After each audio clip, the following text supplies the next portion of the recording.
when he was supposed to. Now let's break this shit down on the table. Y'all got him in the middle of this shit, and y'all got his ass killed. All right, picture this. He's about to drop a post, trying to get things straight, but it all goes sideways in a heartbeat. Let's lay it all out loud and clear. There he is, stuck right in the middle of all this chaos, completely surrounded. And what happens? They end up taking him out. Just like that. That's the ugly reality of how the robbery went down. No one around to back him up, nobody watching his back. He lets people sit beside him in the car, the cousin next to him, right in the middle, only to have his weapons taken from him every single time. It's like a trap waiting to snap. When that crazed shootout finally blew up, he was left defenseless, vulnerable, basically caught with nowhere to run. And all this while, here's the kicker. People claim he's from the streets, claiming a hood that's not even his own. It's like he's trying to be someone he's not, playing a role that just doesn't fit anymore. No more pretending, no more jokes. This isn't some game. This is real life, and real lives are on the line. I swear on everything sacred. The frustration with the police is at an all-time high. But even with all that anger, there's no space for careless mistakes. You hear the screams? "Oh, my dead cousin. My little brother didn't deserve this. Not like a fool, not like this." The grief runs deep. It's raw, and it's honest. Nobody threw the first punch here. Nobody tried to stir things up. Everyone stood still, and when it turned sour, there was no running, no fighting back, just silence. That's the heartbreaking truth no one wants to admit. Not even the so-called fast talkers in the streets could spin this one. It's pain, loss, and the cold reality hitting home with every breath. Yeah, that's how they robbed. That's how they robbed. They did nobody. Yeah, he used to sit in the back. Oh, my cousin used to sit in the middle of the seat and get his gun took every time. Never blew when they got in the shootout. His ass is on. Every time we have a traffic, he in the middle. Daddy claiming the hood he not from. Fans and followers began noticing something that only added fuel to the fire. Big Jada was openly backing Lil Nooney, almost like he was picking sides in this brewing storm. Everything was escalating fast, turning what could have been a private issue into a public showdown that everyone was watching unfold in real time. Nooney. Uni's involvement added an entirely new twist to an already charged atmosphere. When Big Jada publicly voiced her support for Lil Nooney, it instantly caught fire online, becoming one of the hottest topics on social media. Fans everywhere scrambled to make sense of it, igniting heated debates across timelines. Was this a heartfelt personal choice? Or was Big Jada sending a carefully calculated message aimed directly at Fully Chopped? Potential in this shit then. When I really would just keep playing with that shit. I ain't gonna lie, but motherfucker would tell us rapping shit like let's push that shit like rap. That's we shot that 333. Quan really wasn't finna get on that song on all my demos, but he was begging me. Quan was, you know, he's forcing me to get on the song. Bro, that shit sound weak. I don't want to do this. He do it for me. Yo, come on here, I do it for thee. He do it my first song. I'm like, I hop on that bitch. We ain't know that bitch was gonna do that, you know. Yeah, we talking over. I ain't know it was gonna do that. Over 8 million views, right? Yeah, I thought it was me. That bitch went up and shit. Then I'm like, oh yeah, I'm finna start. Considering the complicated history between all parties involved, many believed the timing was far from accidental. This idea spread like wildfire, with speculation running rampant and conversations escalating by the minute. Fully Chopped didn't remain silent either, but rather than addressing the drama head-on, he chose a more cryptic route. Fans began dissecting his music, reading between the lines of his recent posts and stories, searching for clues about his feelings and perspectives. Every lyric, every subtle hint on live streams, every caption on Instagram became a puzzle piece for supporters on both sides. They eagerly pored over every detail, trying to decode.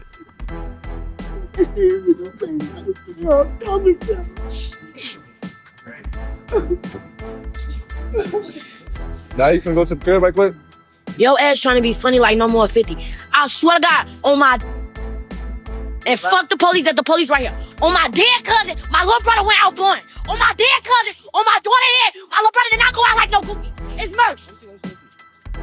Look, all my dead peoples, no nigga on this lag and said they ever did something 50 shot at him or shit. All y'all niggas. Ain't nobody speedy. All my dead people. Ain't none of them do shit. Y'all ass. Speedy ass, not even no fucking op for real. That's the goofy. I'll bet you on, look, I ain't gonna tell you what I'm gonna do. On all my dip, y'all know this big bro talk. You know something will happen when I'm on the phone. All my Hey, granddad. I ain't gonna play. On my dead cousin, my little brother did not go out like no goofy. On my dead cousin, he did it. On my dead cousin, my little brother went out blowing. Be on your way, I don't get no fuck. My little brother did not go out like no goofy. And I know that's for a thing. They want to talk, answer questions. Ain't no answering questions. Leave this shit in the streets.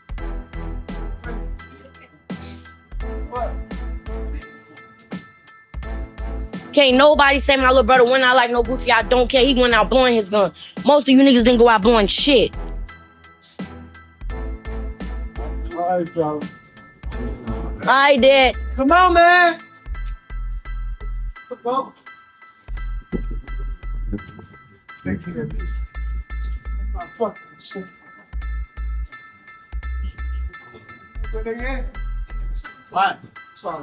It's cool though. You know what you know. How much you want to bet? I give y'all 24 hours, and that's 20K on somebody here.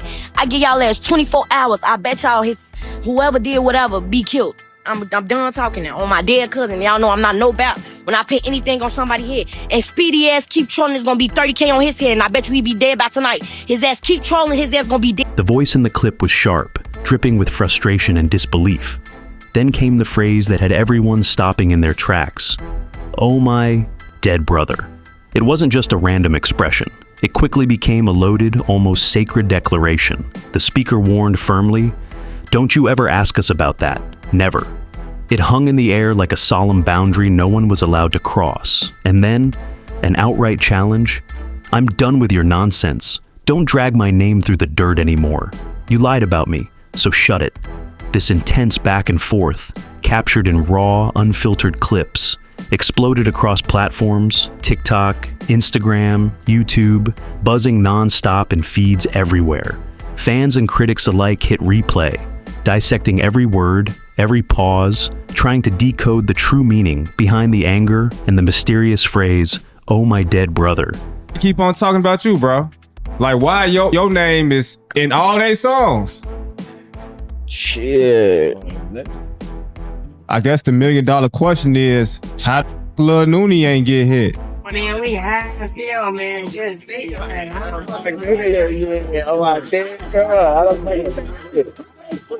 I ain't get hit cause somebody was doing 60 miles per hour and they was shooting out a window. That's why. I thought it was gangster when you get on feet.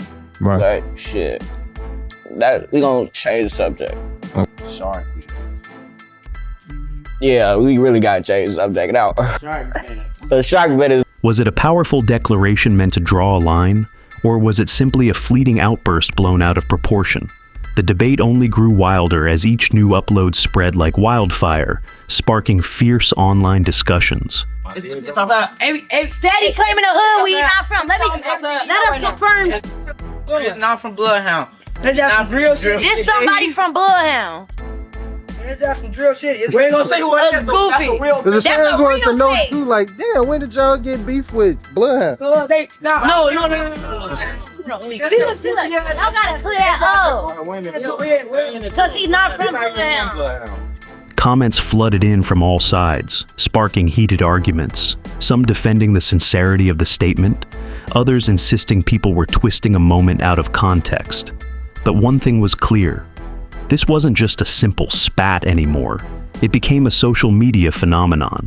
Every live stream, every interview, every cryptic post was scrutinized under a magnifying glass. I'm fucked up to this day behind that shit. I got 3 cases because of them. Every time it came to Jada, I see it was just, fuck me. I don't give a fuck. I lost my crib. Motherfuckers at other cribs happy. I'm in a motherfucker cell crying. But nobody ever apologized to Jada, none of that. Like, I've been making that shit look good. Like, okay, I've been around them, all type of shit, but like, shit gets to a point, like, motherfuckers will do so much weird shit, G. So yeah, I met this boy, like, this boy is related to somebody who I guess they don't like. But mind y'all, the boy is so sweet. And like, y'all, these last months, I've been so fucked up, y'all. Like, I even just wipe my hands from my whole little brother. Because I would post shit, I'd be smiling. Just because I was just on a jet, just because I was out of town, don't mean I was happy. Because within them days, it was still days. All them days, I was crying. In a dark ass Airbnb room by myself, crying. Motherfuckers get tired. Like, I'm to that point that I'm just over it. I'm tired. I'm tired as fuck, bro. You gotta put me first. Because don't nobody give a fuck about me at all. Even the tiniest interaction got memified and analyzed, with fans desperately trying to connect dots in this unfolding saga. What started as a few heated words turned into a full-blown cultural moment, proving just how powerful and unpredictable the internet spotlight really is. For Fully Chopped, the intense spotlight from the public only added to the mounting pressure weighing on him. Instead of keeping the conversation focused on the music and artistry, every discussion seemed to spiral into personal drama. Who was on whose side, the brewing tensions, and the tangled web of relationships connecting everyone involved. The story that should have been about beats and bars became overshadowed by gossip and social conflicts. At this point, it felt like anything either artist did, whether a casual comment, a photo, or a collaboration, was instantly seized on and blasted across social media. Tell me shit. If I knew 50 wasn't gonna feel no way about it, I don't give a fuck about no niggas that's not my blood will feel nothing no way about nothing. Cause if anything, y'all got him in the middle of this shit when he wasn't supposed to. Now let's break this shit down on the tape. Y'all got him in the middle of this shit and y'all got his ass killed. I wouldn't even lie, like, just stop talking to me. Cause y'all let's gonna hate me and hate what I have to say. Just stop talking to me. Stop talking to me. Stop talking to me. Don't say shit else to me. Don't, none of that, like, y'all ass be laced around this bitch. Like, stop all this fake creative shit. Whatever the fuck y'all want to call it, because it's not going to work for me, because I really don't give no fuck. I really don't give no fuck. Y'all gonna hate me. I don't give a fuck. Oh, bro, I'm not. Y'all know I'm not. That's why y'all hate me, because y'all know I'm not gonna care. Oh, bro. No, I'm not gonna care. Fuck is you talking about?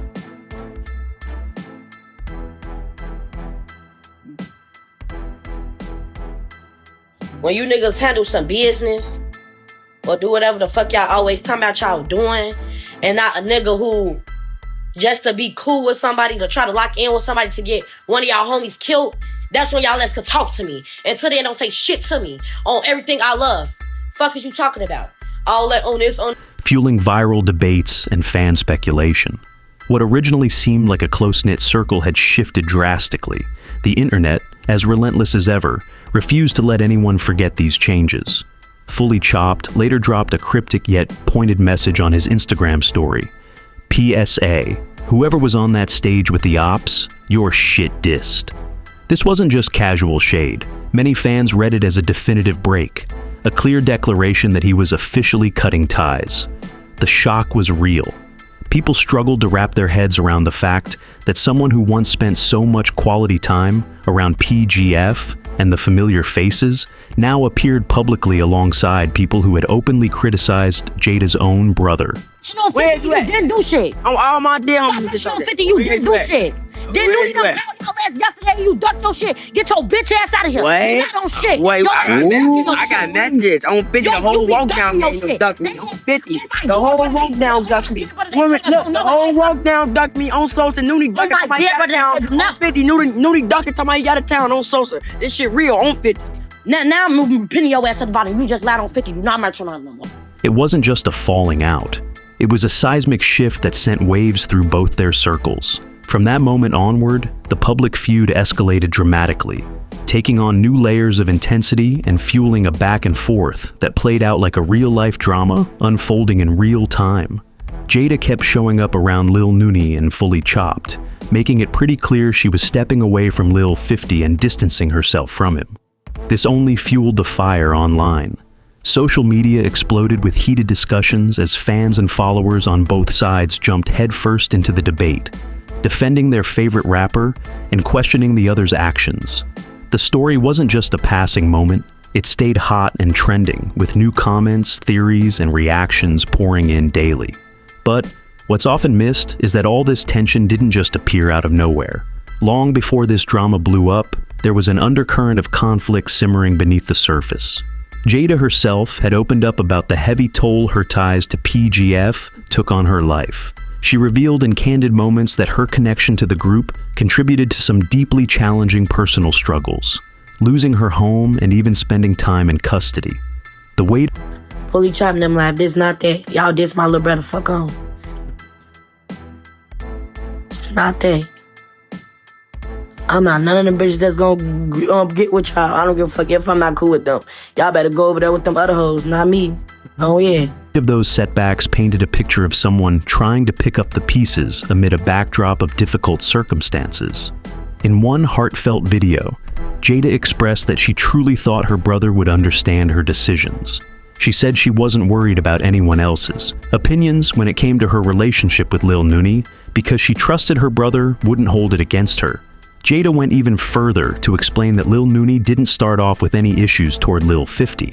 According to her, the public feud between the camps only escalated because of a series of diss tracks exchanged back and forth, turning what might have been a small disagreement into something much bigger in the spotlight.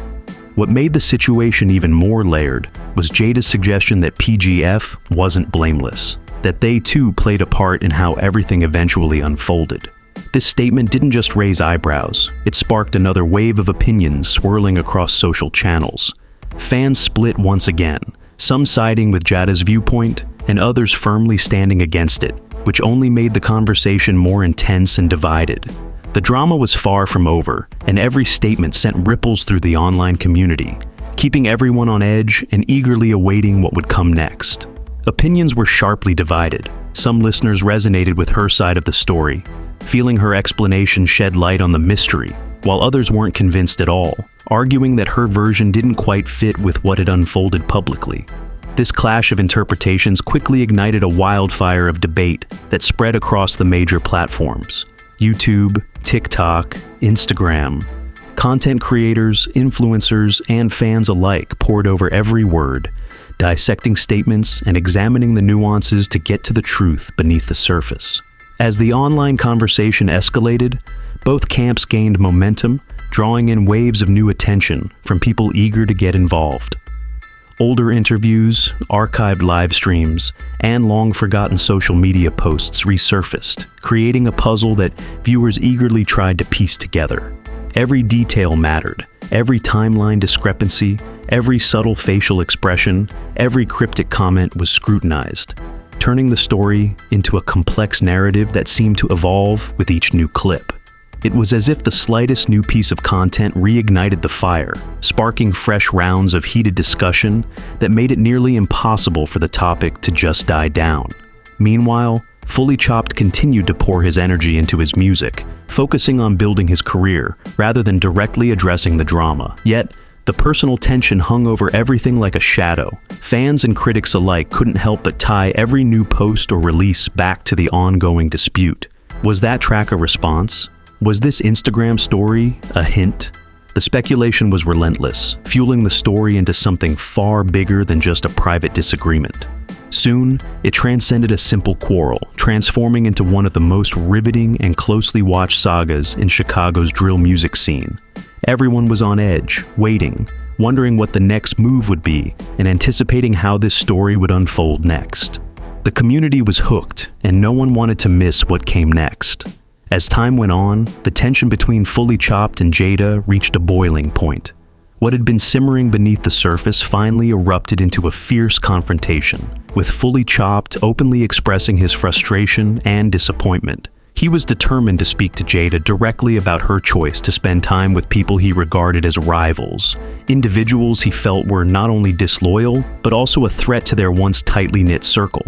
The wounds of their falling out were raw, and emotions ran high as Fully Chopped tried to make sense of the new alliances Jada was forming.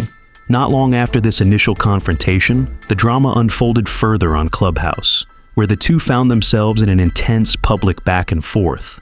In this exchange, Jada claimed that Lil Nooney had confronted Fully Chopped in the past, but received no response, suggesting deeper layers of unresolved conflict and miscommunication.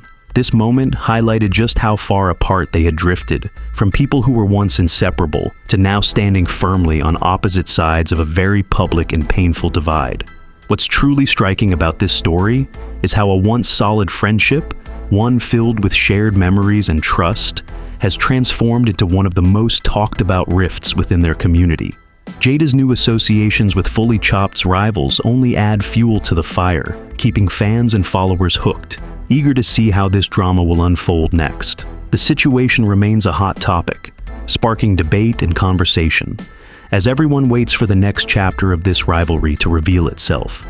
If this story captivated you, don't forget to hit that like button, subscribe to the channel, and tap the notification bell so you never miss an update on this or other fascinating tales. We'd love to hear your take on everything in the comments below, so don't be shy. Plus, click on one of the videos on your screen right now for more stories just like this. There's so much more drama and intrigue to explore,